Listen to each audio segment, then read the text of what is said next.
What's going on, everybody? Welcome to Striking Gold, your 49ers podcast on the Blue Wire Network. My name's Rob Lowder. That's Kyle Posey. We are occasionally credentialed media. Thanks, Little Hurl, for reminding me of my place in the world. Who cover the 49ers for all of you guys. Kyle Posey also does that thing for NinersNation.com, one of the biggest 49ers sites out there. Big boy on the block. KP, it's Wednesday, man. The offseason rolls right along, and training camp is what, like 10 days away? 10 days? 10 days, and we'll be here. 10 days away. Man, it's just, it never ceases to amaze me how quickly it rolls back around.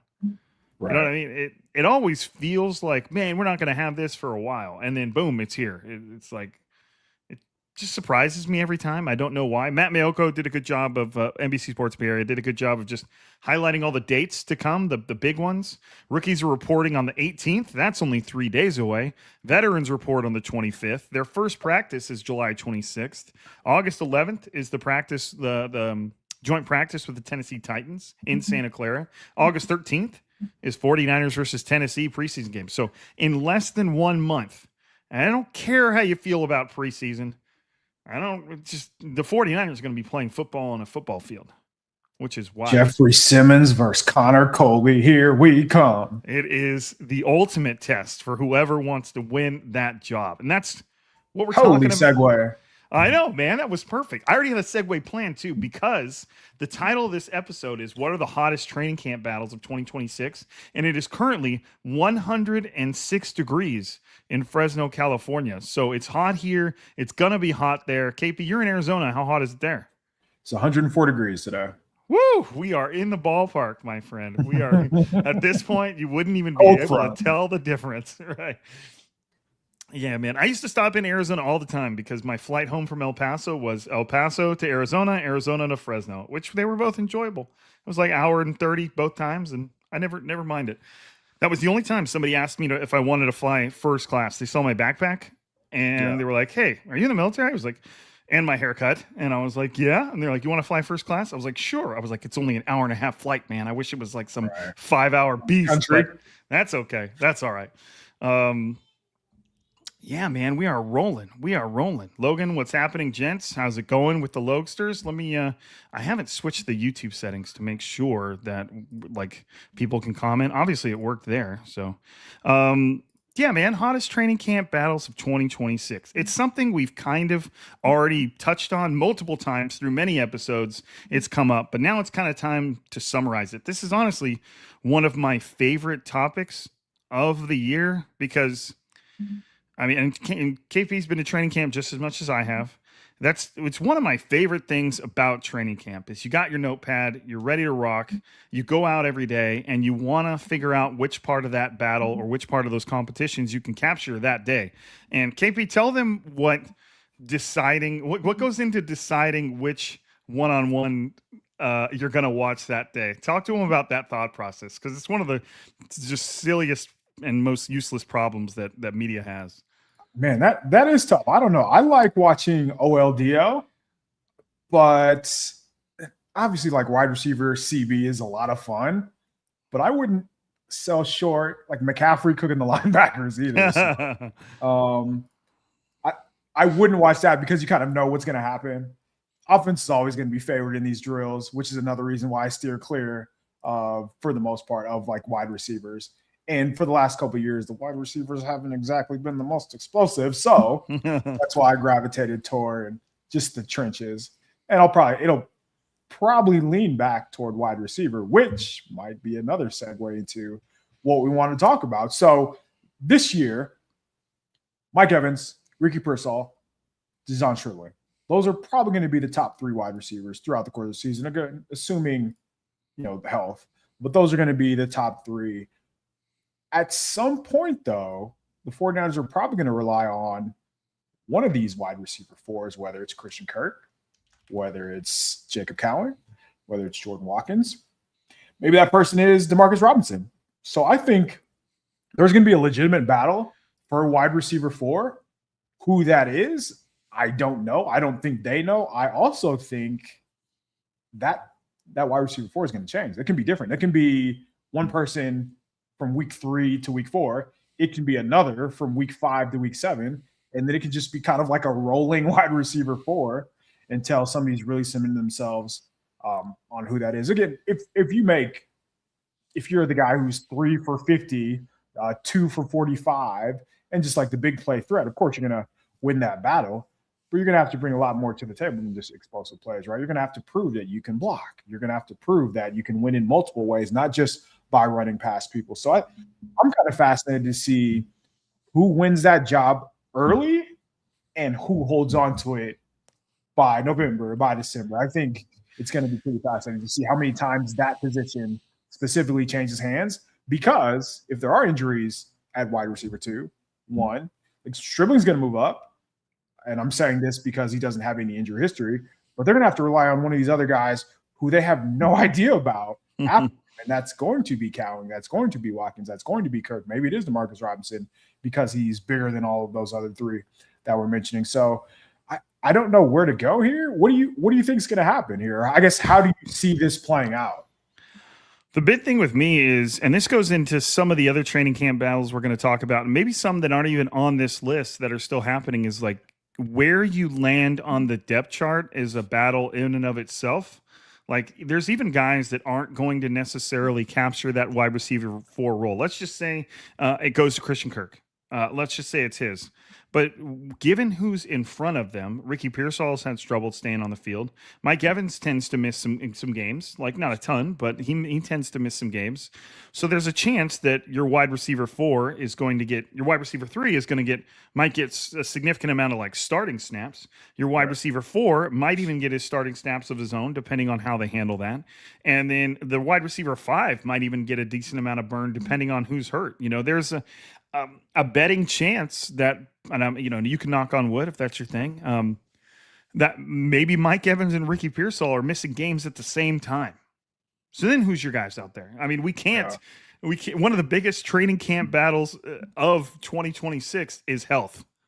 Like that's a good question. The 49ers versus health might be the biggest battle of them all. I was going to save that till later, like it was its own little section, but it's, for the most part, it's the truth. So you can't just assume that because you're wide receiver 4 that you're only going to get maybe, a handful of snaps a game.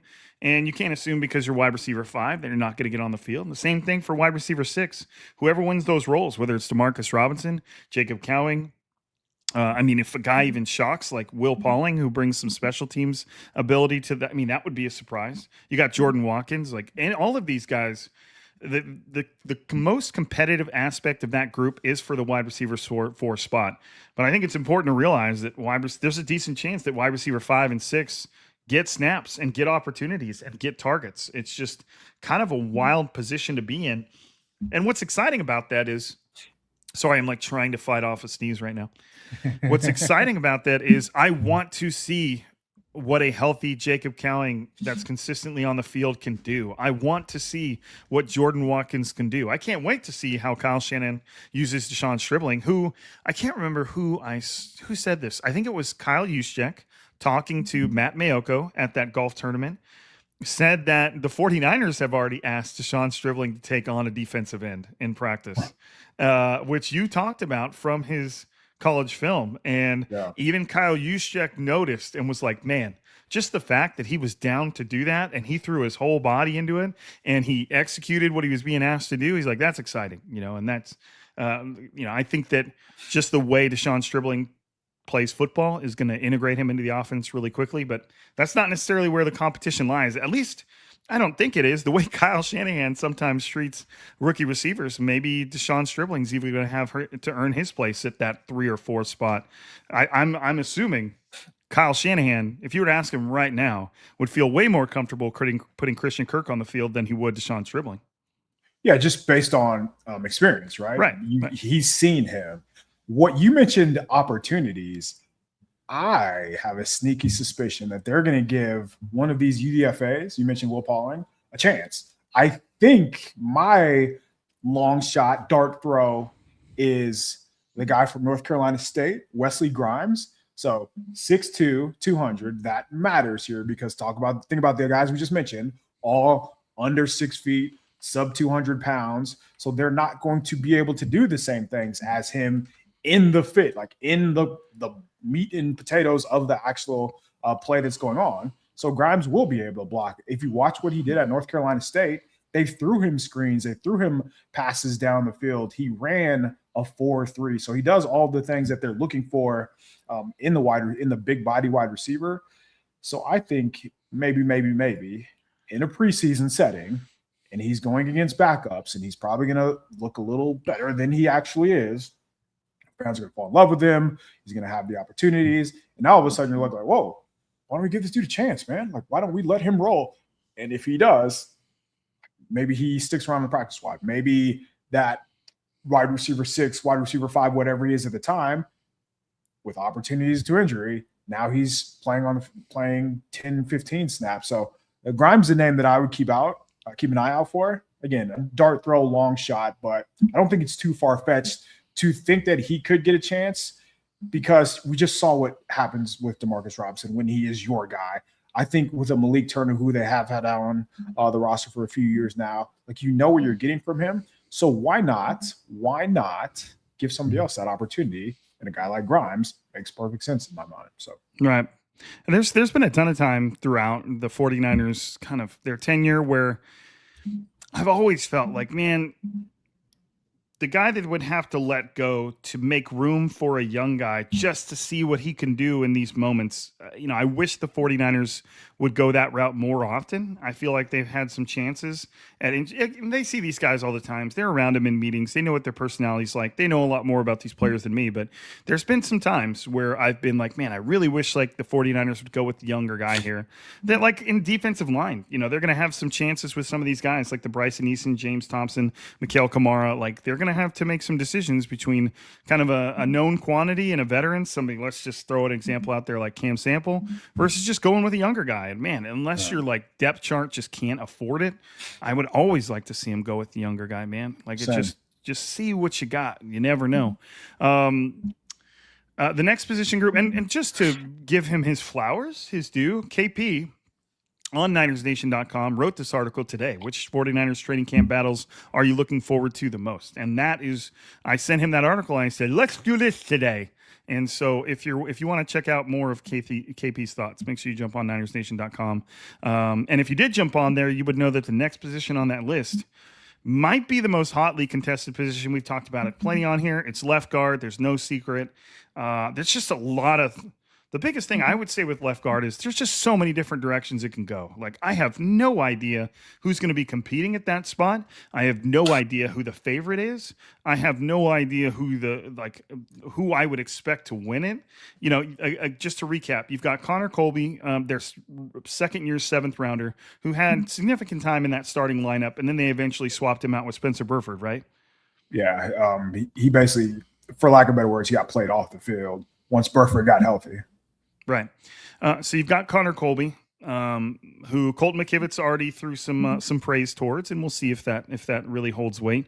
Then you've got their rookie fourth rounder in Carver Willis, who he played tackle in college, but is expected to move to at least guard. And a lot of people have dropped the idea that he might be what the 49ers could consider the future at center, but I'm assuming he's going to be a part of that competition. You got Nick Zakelj, who's been around on the roster. I would probably say he's fighting for more of a roster spot than a chance to start. But, I mean, he's been at that spot. He's familiar with the scheme. You got Brett Toth, former Eagle, who they added. He played left guard out of necessity last season and was actually pretty decent. He was good in run blocking, but I think poor in pass protection. But that was just kind of skimming over things.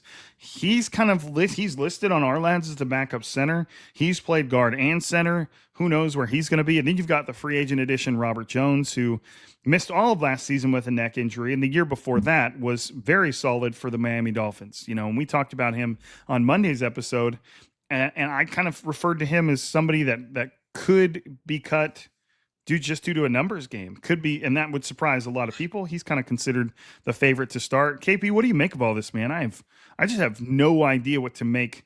You've got 4 of those 5 offensive line spots. And then behind that, with a few exceptions, it's like, I don't know, man. I was watching Colby yesterday, I think it was. And he did a lot of things that he was better at some things that I didn't give him credit for. I think he was a better athlete than I remember. He did a good job of just like being quick out of his stance, latching on to linebackers, just moving laterally, those kind of things. But he has somewhat of a sawed-off frame where he has like those T-Rex arms and guys get into his body and all of a sudden like it's RIP when that happens. So I'll be interested to see how he adjusts in year 2 to that because like I said, like as a run blocker, he seemed solid. Even in pass protection, when he was the aggressor, he was a good player. But whenever he would just wait back, and I mean, this isn't his fault, but Arizona kind of put a bullseye on him and they moved some of their guys inside. So Josh Sweat, for example, they put him inside and they made him line up against Colby, and Colby just really didn't stand a chance. And in fairness, I don't know what left guard on the 49ers would have stood a chance in that matchup, but like that's what's going to happen. Teams are going to identify the weakness, and that's going to be left guard for the 49ers, and they're going to target that player. So I will, going back to Colby though, if he can adjust, if he can kind of figure out where I can win, how aggressive I can be, I think he has a legitimate chance. I don't know what to make of Carver Willis. When I was watching him, I was like, sure he could stick, but I don't know if that was a player you want playing as a rookie. I saw one of the beat writers say it would be a surprise if he wasn't the left guard, the starting left guard. Like, man, for a day 3 guy, like I know Pooney was like a 3rd rounder. He's probably better than that. He played a ton. I didn't really get, this is a day 1 starter kind of feel from Carver Willis. So if he does end up being like a serviceable player, like that's great. But as a starter, I feel like that would be a reach. So it really comes down to, this is Connor Colby's mock draftable, and his wingspan and arm length is where everything actually absolutely that tanks. Checks. Yeah, like that checks. So broad jump, that's where you see the explosiveness, right? You see the 40, him being quick out of his stance. But when that arm length is pretty wild. Absolutely just craters. If you've never been to mockdraftable.com, if you're not on YouTube, they create spider graphs that just visually show you where a player lies in the grand scheme of all players, and they go way back too. They go quite a bit. What am I trying to say here, Robert? They go pretty far back in terms of the players that get compared.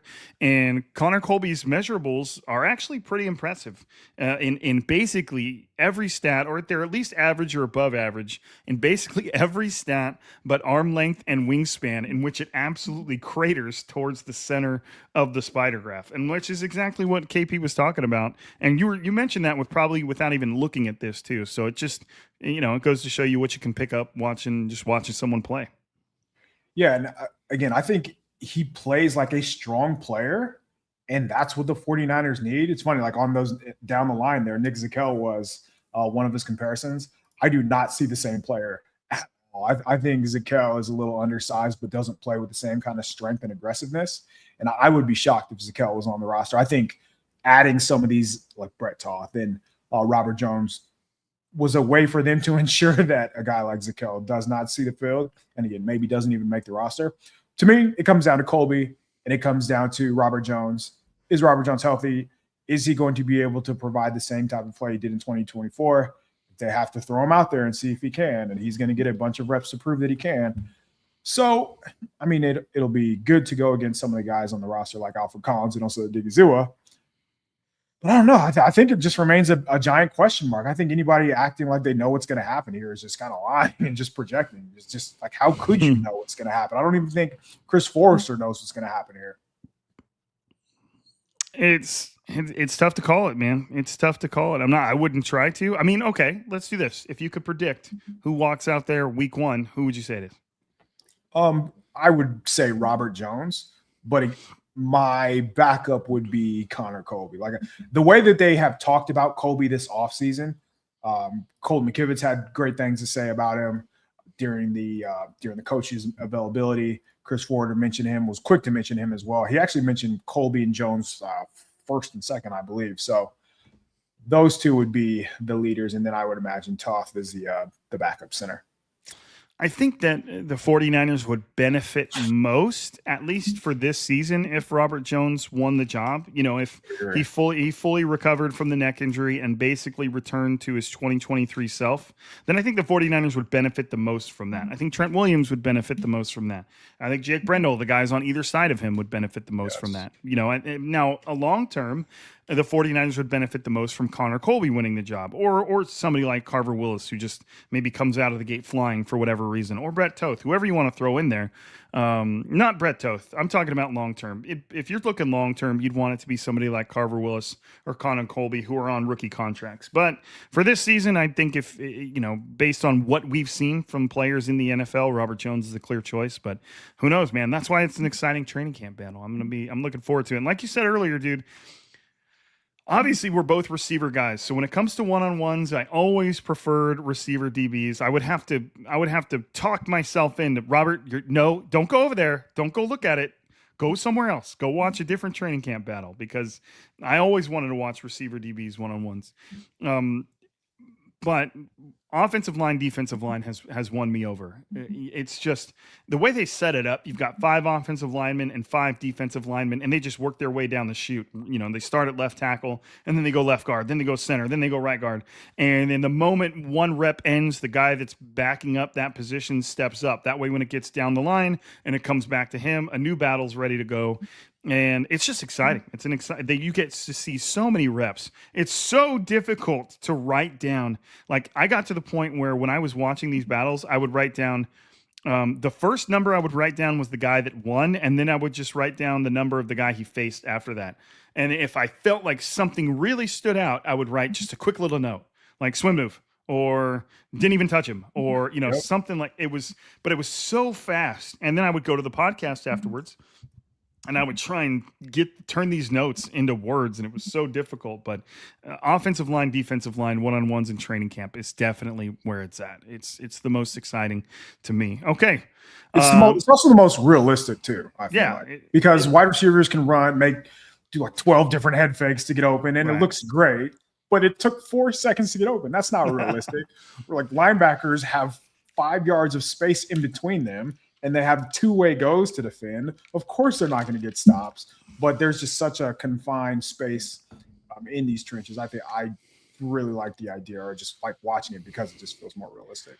In keeping with the World Cup, I feel like running backs versus linebackers is like penalty kicks. Like, the linebacker just has to stand there and wait for what the running back is going to choose to do. And every now and then the linebacker will get one. Fred Warner gets one more often than he doesn't, just because it's Fred. But it really is just kind of like they're just sitting ducks waiting for the running back to do something cool and then just get put on some highlight video. Let's keep it moving. Probably a position with just as much competition at that left guard spot has got to be safety. Like, for now, we're calling Malik Mustafa kind of like the guy at that spot. I think that's fair. I think you can count on him being there, especially one more year removed from the knee injury. But everything else, to me, after that is up for grabs, man. Like, who's going to take the spots, who's going to start, and who's going to round out the rest of the depth chart. There's no way I'm going to call it for Jair Brown. There's no way that I can give him that vote of confidence at this point. Now, again, the one thing that he will have going for him, in my opinion, is the coaching staff. Like, they don't necessarily. He gets a little bit of a clean slate now. Raheem Morris, defensive coordinator. Ray Brown, new defensive backs coach. Jerry Gray, the defensive passing game coordinator and very well-respected coach in the NFL. Those guys are going to study the tape of what happened last year. So it's not like Jair Brown and Malik Mustafa just get clean slates as far as they don't even know what they did. But at the same time, new personalities, new coaches, new plans, they value different strengths and weaknesses. They want to utilize players in different ways. So I'm not going to say that Jair Brown has no chance to start. That's definitely not what I'm going to say. But what's wild with him is he could be the starter or he could not make the roster. And you had him as in the last podcast as your surprise cut. So it could go anywhere at this position. Let's just, for the sake of argument, say Malik Mustafa has his spot locked up. But then you've got Jair Brown. You've got Marquise Siegel, who got quite a bit of starting time last year. You got Ashton Davis, who's had a lot of starting time in the NFL and was just added in the offseason. Then you've got undrafted free agent Jalen Stroman, Garrett Canteen, who's been on the roster for a little while. Your surprise make was Larry Worth the third, and who's a very, very intriguing player at 6'4", 220 pounds, still runs like a 4.6 40, big time athleticism there. So I don't know, man. We've talked about it, but it still intrigues me. We have what we would do. What do you think they're going to do, man? Why do you think this goes down? I think an interesting conversation is what you just brought up. So if Jair Brown doesn't start, does he make the roster? I feel like that would be the reason you move off from him. Because again, heading into week 1 last year, it was kind of surprise. And leading up to it, I believe Matt Merrick was like, hey, don't be surprised if, and like they were dropping hints that Siegel was going to start. And sure enough, that's who rolled out on the field. And maybe they just didn't like the matchup without Malik Mustafa, but Malik's out there now. So maybe they do feel better with Brown being there. But Malik's more of a box kind of guy. I know he did make some plays as a rookie playing that free safety role, but it's clear that he looks more comfortable when he's closer to the line of scrimmage. It's clear when he's just better. He's just more confident when he's coming forward, when he's coming downhill. Whereas, like, okay, if that's true and you want to put him, who's in my mind the superior safety of the two, I mean, that's not really saying much because like that's how they feel about the safeties is obvious. Right. So if that's the case, what are you going to do with Jair Brown? Like, are you going to let him be the guy deep? Are you going to let Matthew Stafford on week 1 use him as a single high safety? And he's just going to toy with him, I feel like. So, yeah, that's where I would be more comfortable if I were the 49ers coaching staff to get a better athlete who just reads better when he's deep. So I would not be surprised at all. And then this comes back to Siegel. Just like we talked about Connor Colby making the jump. Siegel's going to have to do the same thing. He's going to have to just play faster, process faster, I guess is a better way to put it. But there's no way to do that. They would have to see that in the preseason. They're like, it's all fun and games and OTAs when you're doing 7-on-7 stuff, but it's just way more complex when you get to actual 11-on-11. So I'm going to be fascinated to watch what Siegel can do. Because remember, after like 4 OTA practices, they're like, oh, Ashton Davis, like we need to sign a safety. Yeah, right. That's not a good sign for the safeties on the roster. And again, come August 20s, whatever it is, maybe the 49ers are watching the waiver wire. Maybe somebody's available maybe they have a handshake deal with the Falcons that we don't know about to acquire Jesse Bates. So this might all be moot. But I do think safety is going to be intriguing just for the sole fact that, hey, if Siegel gives you a chance, right, because that athleticism is tough to fake. I know he did not do a lot of things well, but he also hit a lot of things in the same reason. He was there. The fact that he was there is a good step 1 for a rookie. Now you just have to finish. Now you just have to be able to make the play. So maybe that's the jump, right? He goes from being there, and now it's 5, 6, 7 pass breakups. Now it's 1, 2 interceptions, and maybe he makes 1 interception. Now all of a sudden he has the confidence. So it can go a lot of different ways. I personally would try my hardest to put Siegel in a position to win the job. That's what happened last year. That's how it played out. Will that be the case again this year? I don't know. I don't have much confidence in the guys behind him. I've seen Ashton Davis play. He tested well. He's a little smaller, but he just kind of, I mean, I don't know how else to say this. He's kind of like a chicken with his head cut off back there. He's just kind of running around and just late on everything. I don't know if that's the guy that you want with this defense. Again, he might be better with this defensive line, but the Dolphins didn't have like a terrible defensive line last year, and he was still a little bit frazzled back there. So I don't know, man. It's not a position, as when we went through the positions, we had both of these groups, or safety specifically, bottom 2, bottom 3. It's not a position that instills a lot of confidence. So with that in mind, and I don't even know if the fourth safety, whoever they keep, is even on the roster right now. It's just one of the things that popped in my head when you talk about Ashton Davis just running him around back there. I just think of like an early elementary school soccer game where no one played their position and they all just ran after the ball. And I just picture this football player just running around as just trying to go places fast. Which, hey man, they've always said, coaches always say, if you're gonna make a mistake, make it at 100% speed. So maybe that's Ashton Davis's brand of football. So and with going back to Marquise Siegel, and I've probably harped on this just a little too much, but you made a great point there. He was there on a lot of plays amongst a group and a defense at the time that wasn't there consistently. Jair Brown consistently wasn't there. Like you said, he had a separation stat where he allowed like 4 yards of separation. That's over 4 yards, which again is like you could fit like 3 more Jair Browns in between him and the person. It's not easy to do. But that's where I like Marquise Siegel, is he was there and again gave up more plays than pretty much anybody else on the roster. I think anybody else on the defense, but there was just something about the eye test that worked. He was there. I liked how he played, and I liked how he came up and tackled. I like how he played against like runners in the open field. He was really good in that regard. But obviously just kept getting victimized in the passing game. But I felt like he was right there, because there's this predicament for being an NFL player, like especially an inexperienced NFL player. In order to gain experience, you have to play. And in order to play, you're going to inevitably make mistakes. But in order to fix the mistakes you're making, you have to continue to play. So this is also goes into coaching staff. You have to give a guy a chance to develop. And then if a guy takes little steps to develop, and you said this just a little bit ago, he just has to make that first play, those first couple of plays. And then not only are you dealing in experience, you're dealing in confidence. And if a player starts to gain experience and gain confidence, then you've got something. That's what we saw with like Malik Mustafa, corner, Upton Stout. There we go. Plenty of mistakes early on, but they kept playing him. And then you saw him like make a pass breakup that was wiped out by a stupid penalty. You even saw him make an interception that was wiped out by a stupid penalty. And that's when you know the confidence is starting to come along. Like, yeah, that play didn't count, but I'm going to get you next time. And once you start growing that confidence, that's when you got something. And it's giving a player a chance to find that confidence that's so hard as a coach. Because you can't just let everybody else play victim to the fact that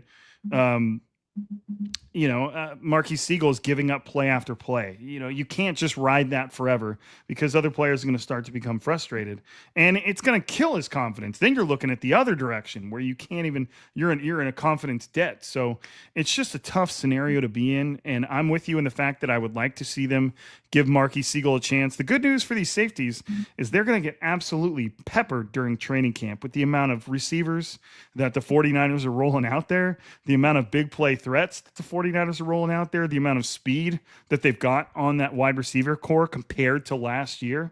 It's going to be trial by fire all training camp for these safeties. And you were at OTAs and you said that they were already giving up big plays.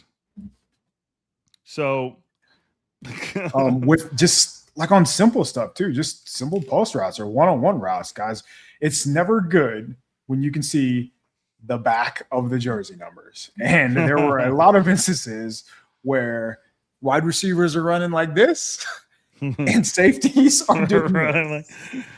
Not a deal. Where'd who go?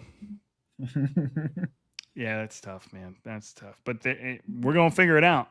The 49ers are going to be coming at them with some talented and fast receivers this time. So I'm interested to see who emerges from that conundrum. Okay, moving on to the next position. Linebacker, man. Talked a little bit about it when we were talking about our roster cuts, but this is another one that can go just a couple different directions. I'll let you start us off on linebackers, man. Where do you see this going?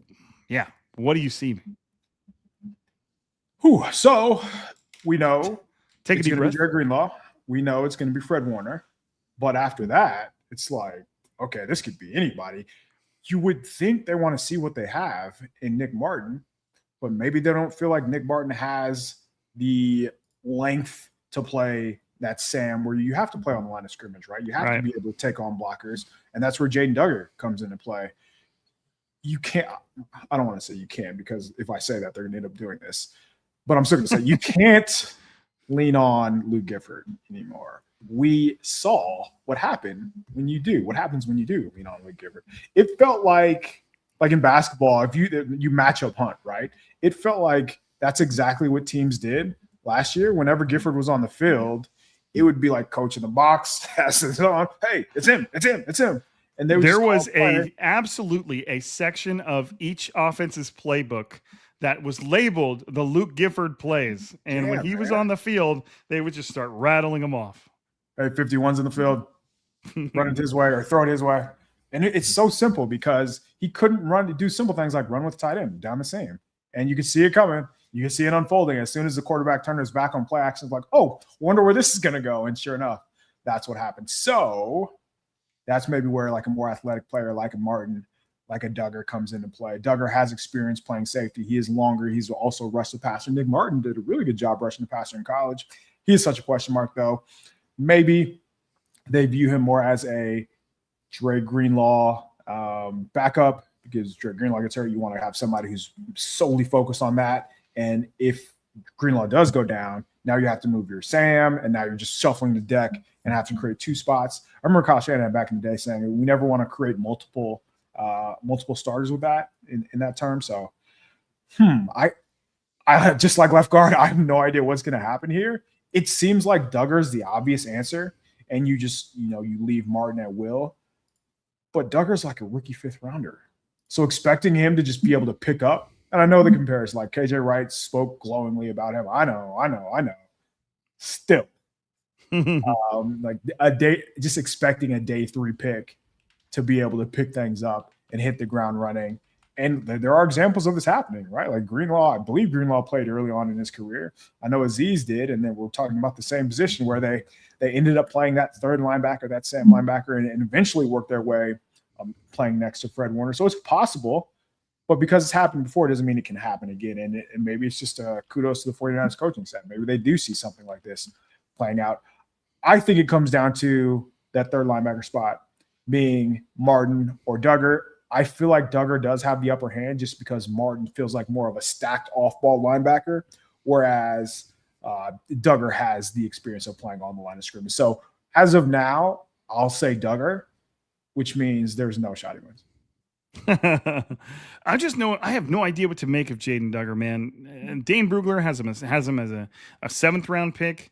Lance Zierlein of NFL.com had him as a prior free agent. He was the person you kind of heard. He was the pick more so than like Kalen Black that you heard people talking about. Like, man, the 49ers could have, and again, this is all hearsay. Nobody knows where somebody's going to get drafted for the most part. Where like, hey, the 49ers could have got that guy like as an undrafted free agent, no problem. At the same time, you also have to consider the fact that the 5th rounders that the 49ers had were their last picks in the draft. So for them, they were kind of their last shot at specific players. At that point, you'd like to see them just stick to their draft board. So obviously, if they did do that, then they had these guys up there. Brugler just kind of listed him as a guy that had some, he was an ascending player with a cool blend of size and reactive athleticism that was worth developing at the back end of an NFL roster and a practice squad. Same thing kind of from Lance Zierlein. The production and traits are intriguing, but Duggar needs more schooling and physical development before becoming an NFL linebacker. So it's hard to take a player like, and again, those are just those two guys' opinions. And everything I've watched was okay. You're talking about a guy that like could be has the frame of like a wide receiver, playing a big time wide receiver, playing linebacker. So there's going to be some awkward fits and some awkward plays in there. That's up for him to overcome. I just, it's so hard for me to see the 49ers throwing a player like that just into the fire as a starter. And maybe he rises to the occasion and does what he needs to do. Again, he's got such a unique blend of athleticism and his frame that he's the only linebacker that they got that would really be able to hold up at that Sam role. At least, I mean, Luke Gifford can do it from the basic tenets of kind of like handling himself at the line of scrimmage, but everything else Luke Gifford was not good at. And if I'm the 49ers, I'm still keeping Luke Gifford on the roster, but I'm preserving him for special teams, and I'm going another direction when it comes to your starters on defense. It's just hard for me to think that the 49ers are going to lean on somebody as inexperienced and kind of just awkwardly placed. Like, the guy's played 3 positions. I mean, is that a good thing or a bad thing? He played safety. He stopped playing safety. He played pass rusher. Then he stopped playing pass rusher. And then he played off the ball linebacker.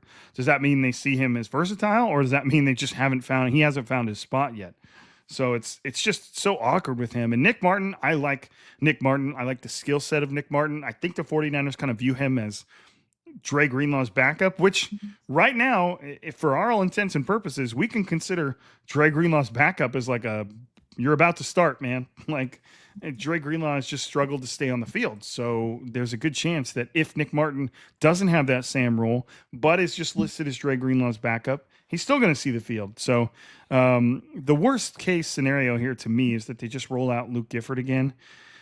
Maybe Romello Height plays into this a little bit, depending on how Raheem Morris wants to use him. You know, maybe Romello Height is that third linebacker, and you're going more of like a true outside linebacker type of role. And then in that case, you have 2 middle linebackers. We already know who those are. So it could get weird. I don't necessarily see the 49ers kicking Nick Martin out to Sam. Tatum Bethune is locked in as Fred Warner's backup. So it's awkward. I just don't really know where they're going to go there. Garrett Wallow, who came in, he's not a small dude. He's 6'1", 230 pounds. But even then, they used him as an interior linebacker, so it's hard to see them throwing out there. But he gives them some special teams value, but he's going to be fighting for his roster spot. So it is all over the place. And to me, that Sam linebacker, I don't know how that's going to change with Raheem Morris' scheme if he kind of skirts around that. And again, maybe Romello Height's that third linebacker, and he's consistently walking him up to get like a 5th pass rusher. It could get weird, but I just don't know what they're going to do there, dude. I mean, again, you could fall back on the fact that they used Luke Gifford there last season, but that doesn't give you any confidence. This is where having an extra DB would go a long way. Like, if you could, because then maybe that is Jair Brown. Maybe they think they're going to run more like dime packages and not have those extra linebackers on the field. Because if you are comfortable with that player just playing, that's what the Seahawks did, man. Yeah, like, again, we're not calling anybody on the roster Nicky Manwari at all, but like the athleticism, you just go, it's night and day for your defense when you can have somebody who can run and cover, and not just run and cover, but take on blocks. So again, we're going to figure out whether that ends up being Martin or Duggar, maybe, but I just feel like the 49ers, I feel like one of their contributors still isn't on the roster right now. And maybe he's just an unknown. Maybe it's one of these unknown guys that we are mentioning. So it's going to be fun to kind of see develop. I don't think we're going to get the answer in August, though. No, that's it. That's an exciting prospect in and of itself.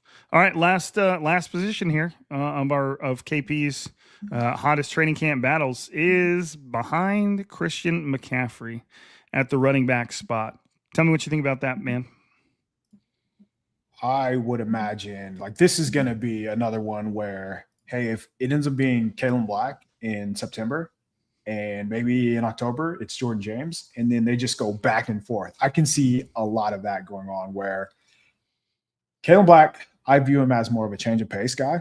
And that's not to say he can't be somebody who can carry the ball 15 times, but the way that he runs just feels like more of an explosive, big play threat.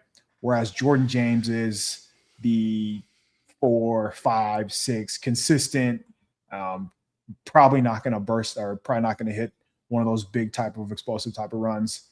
So it's tough because you want the consistency, but the 49ers really lacked the big plays on the ground last year. Like that really held their offense down. And when that happens, when you don't respect, the passing game, which is going to open up things in the running game, I'd imagine, now that they have actual NFL receivers on the roster. But if Black does show that, hey, if he has 10 touches and 2 of those end up being 15 plus, 10 plus, like it'll be tough to take him off the field. It'll be tough to phase him out of the game plan. But also in the fourth quarter, you don't like that's where I think the 49ers need to evolve, where you need to be able to trust, and that's going to be on Jordan James. That's going to be on Kalen Black, where if you can trust those guys to close out games and not have McCaffrey being the guy who takes the wear and tear, like he doesn't need to be taking those hits at the end of the game. That's where you would hope that a guy like James or Black, whoever it is, comes into play. So I think that's where I'm most fascinated is not so much who wins the RB2 job, but what roles they have. You're not going to take Christian McCaffrey off the field on obvious passing downs because of the threat here. Like he's probably their best player in the passing game, or has been for the past few seasons. And even as his speed is declining, like he just creates so much gravity. Teams respect him in ways that no other team really has outside of like a Gibbs and Bijan Robinson. So that's not going to change. But knowing that, you want to keep him healthy, right? You want to keep him on the field for the duration of the season. With that in mind, you're going to have to find a way to get these other guys involved. So it can go so many different ways, and I'm fascinated to see how quickly these running backs are used, how long of a leash they have, how quickly Kyle Shanahan's like, nope, Christian, get back in there because they're not doing it. So I think, again, it can go a lot of different ways. I still think that there are going to be very defined roles. I do think Black's going to be the third down back. And I don't want to say third down. I guess I should say change of pace back. And I think James is going to be the guy the 4-minute offense guy who ends up closing out games, who Jordan Mason was, who Jordan Mason should have been. I think Jordan Mason is a better runner than both of the rookies on the field. I think it's not going to look good because I think Jordan Mason is going to have a big year. And then 49ers fans are going to be like, hey, we had him. Why isn't he here? So that's not going to go over too well. But I think James can do a lot of what Mason did just on the ground, just maybe minus the runs where he ran over a dude and got 12 yards after the fact. Yeah, it's what's the best way to say this? I feel like the running back 2 role is more important now than it has been in quite some time. You know, it just feels like there's a little more gravity to it this year, and where Christian McCaffrey is after last season. And the fact that, man, I get that he's lost a step, and I get that he's not quite the player he's been, but the player he still is such a valuable asset that, man, if he goes down with anything significant, the prospects of what this 49ers offense is able to do is diminished significantly. So the smartest thing to me the 49ers could do is figure out which one of your running backs, whether it's Jordan James or Kalen Black or both, can have an impact early on and throughout the season. And maybe by the time you get to the January games, you feel good about all of them, or at very least 2 of them. And you found a way to make sure Christian McCaffrey's still healthy and could still have an impact on the playoffs. And maybe Kalen Black has really emerged as a guy that's capable of doing 80 to 90% of what Christian McCaffrey's currently doing. You know, he's younger, he's faster. He's not going to be as good in the pass game, but I heard I think it was Matt Mayoko again and Jennifer Lee Chan talking about the thing that impressed them about Kalen Black the most during the offseason program so far is just how fluid and natural he looked like catching the ball, which is something he was asked to do a decent amount of in James Madison, but he wasn't ever asked to do it much in Indiana, which makes sense given the fact that they had a seriously good group of pass catchers there. They just probably didn't feel the need to throw it to a running back, and they had a quarterback that went number 1 overall. So they obviously felt good confidence in their downfield passing game. So it's just, I'm not sure how it's going to work out. I think the 49ers like Jordan James, but they obviously didn't like him enough they still wanted to take a running back in the 3rd round again, but they didn't like him enough to wait on that. They really wanted Kalen Black. So you got to pencil him in for some type of role. That'll be a fun one to watch in training camp, man. It's running backs hard to watch in training camp because they're not allowed to bring guys to the ground. It's hard to tell what exactly was a successful run and how long it would have gone. And it's easy to tell when they bottle one up in the backfield, but it's hard to tell when a running back cuts through the line and there's linebackers there, how much he really would have gotten out of that. But it'll be interesting to see how those 2 work out. And again, if I was in the room and I had to say, I would just say, one of my main goals is to figure out which one of these 2 guys can we rely on the earliest? Which one of these guys can we immediately include in the game plan along with Christian McCaffrey so that you just increase the longevity of your one of your best players on the freaking team? And that's just the reality of where they're at with Christian McCaffrey. So this running back 2 role just to me could not be more important. And behind them, behind Jordan James and Kalen Black, I don't expect much from Isaac Rendo. He's going to miss most of training camp with a torn pec that he suffered during the offseason. Patrick Taylor Jr., they've always liked, but he's not somebody that's going to compete for meaningful snaps. And then you've got Sincere McCormick back there he's on the roster. So I don't know exactly what's going to happen, but I really feel like this running back 2 role, and maybe all 3 of them are going to have a significant role, but it holds a lot of weight in what this offense is capable of doing and how long it's going to push through the season. Because man, they need Christian McCaffrey in the playoffs, dude. He just changes everything. It doesn't matter that he's lost a step. He changes everything in the way an defense has to defend him. KP, anything else, my friend? I think that sums it up pretty well. Yeah, no, these are going to be fluid, right? Like these are all very fluid, and I think that's what makes it fun. So, man, it's going to be interesting to see how all these play out. What we see on the roster in September is probably not going to we see come November. So watching it evolve is going to be probably the most fun to watch. Yep. It's just, again, every day you walk out there to training camp and notebook in hand. Okay, what are they going to do this time? Just to see if you could catch something different, or if somebody's got an edge, and see if it holds. A lot of times, where someone's at in the lineup gets overstated because it was just in one practice. But if you see it over the course of one little 3 practice set, and then the next team, you have a day off, then you come back and that player still is holding on to that spot, then you got something real. And obviously, then it's fun to watch them all do it in preseason. We're right there, man. We're right there. Again, rookies are reporting for training camp in 10 days. So we are there. And I'm assuming next week we're going to have more training camp-ish type discussions going on. We'll figure out what it's going to be. We don't know yet. That's what the off season's all about. Maybe Brandon Ayuk will give us something to talk about. Anyways, I think he's run his course with basically the league, it sounds like. So yeah, that's not great. Not great, Bob. All right, everybody. Appreciate everybody for hanging out in the YouTube on the YouTube channel. I appreciate, if you haven't, make sure you like the stream, make sure you're subscribed. Even if you're listening on the podcast and you haven't subscribed to the YouTube channel, come on over, man. Come on over, be a part of the magic. It's gonna get real fun when we head into the preseason and the season. It'll really pick up. If you're on the podcast and you haven't already, leave us a 5-star review on Apple or Spotify, wherever you're at. We would really, really appreciate it. But aside from that, man, you already know what it is. For another episode, that is KP. I'm Rob. This is Striking Gold, and we are signing out.